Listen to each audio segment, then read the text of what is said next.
राधा वल्लभ शेरीवंश। आज की इस वीडियो में हम जानेंगे कि हमारे प्यारे राधा रमन लाल कैसे प्रकट हुए। जो हमारे राधा रमन लाल जी है, उनका जो प्रागट्य दिवस होता है वो वैशाख पूर्णिमा को होता है, जो कि इस साल 2025 में 12 मई दिन सोमवार को मनाई जाएगी। आज के दिन हम सभी के लिए अत्यंत ही विशेष और खास महत्व रखता है, क्योंकि आज के ही दिन हमारे प्यारे राधा रमन लाल का यह प्यारा सा स्वरूप प्रकट हुआ था। आइए जानते हैं कि क्या लीला हुई थी, किस तरह से हमारे राधा रमन लाल का यह स्वरूप प्रकट हुआ। श्री गोपाल भट्ट गोस्वामी जी महाराज शालिग्राम जी की सेवा करते थे। उनके पास 12 शालिग्राम थे, जिनकी वह अत्यंत ही प्रेम से और पूरी श्रद्धा के साथ सेवा किया करते थे। जब वे वृंदावन में निवास कर रहे थे, उस समय वे अत्यंत ही प्रेम दुलार से उन शालिग्राम की पूजा अर्चना करते थे। उनके हृदय में सदा यह भाव रहता था कि मेरे ठाकुर जी का भी यदि सुंदर सा स्वरूप होता तो मैं भी इनका खूब सुंदर श्रृंगार करता। एक समय ऐसी घटना घटी कि कोई व्यापारी वहां सभी मंदिरों में वस्त्र और आभूषणों की सेवा देने के लिए वहां उपस्थित हुए, और वृंदावन के सभी मंदिरों में जो श्री विग्रह थे, उनके अनुसार उन्होंने वस्त्र और आभूषणों का दान किया। और जब वे श्री गोपाल भट्ट गोस्वामी जी के पास आए और उन्होंने गोपाल भट्ट गोस्वामी जी से कहा कि आपके ठाकुर जी कितने बड़े हैं, आपको कैसे वस्त्र दे, कैसे आभूषण दे, तब वे कुछ मौन रह गए। उनके हृदय में श्रृंगार सेवा करने का अत्यंत ही भाव था, पर चूंकि शालिग्राम होने के कारण उनका यह भाव अधूरा रह गया। जो भक्त जो वस्त्र और आभूषण की सेवा करने आए थे, उन्हें कोई स्वरूप ही नहीं बता पाए। इसलिए उनके हृदय में बड़ी पीड़ा थी कि हमारे भी ठाकुर जी का स्वरूप होता तो हम भी उनकी सुंदर श्रृंगार सेवा करते।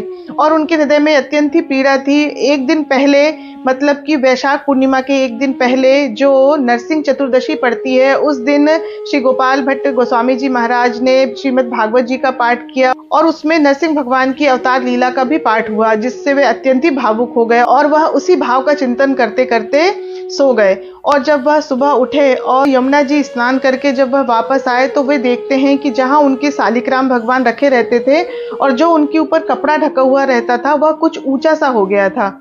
उन्हें ऐसा लगा कि कोई सर्प शायद आके शालिग्राम भगवान के पास बैठ गया है, इसीलिए इस तरह से आकृति प्रतीत हो रही है। तो एक डंडे की मदद से उस कपड़े को हटाया, और जैसे ही वे उस कपड़े को हटाते हैं तो वे देखते हैं कि उनके शालिग्राम के स्थान पर सुंदर स्वरूप राधा रमन जी का प्रकट हो गया है। इसलिए जो हमारे वृंदावन धाम में राधा रमन जी हैं, वे अत्यंत ही रूपवान हैं। उनका रूप देखकर ऐसा कोई नहीं होगा जो मोहित ना होता हो। इतनी सुंदर छवि, इतनी मंद मुस्कान, देखने में तो अत्यंत ही छोटे से हैं हमारे ठाकुर जी, पर उनका रूप इतना सुंदर है कि उन्हें देखने से आंखें ही नहीं भरती है। ऐसा लगता है कि बस उन्हें निहारते जाएं। उनके चरणार विंद से लेके मुखार विंद तक नेत्रों में समाता नहीं है, इतना सुंदर रूप प्रकट हुआ हमारे राधा रमन लाल का।